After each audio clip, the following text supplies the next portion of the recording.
Here is one box of our condom.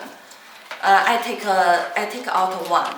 This one is extra thin. The thin is only 0.03. It is very easy to open, and this is a pink color. This condom has been 4 years. Our expiry date is 5 years. This one has been 4 years. In fact, our condom expiry date is more than 7 years, I think.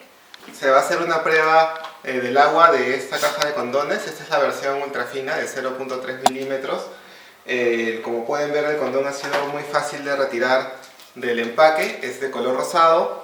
La fecha de caducidad es de 5 años. Estamos en el 4.º año del producto. De hecho, nuestros condones tienen una vida de más o menos de 7 años, ¿no? Pero bueno, ponemos los 5 años en el empaque para seguir las regulaciones internacionales.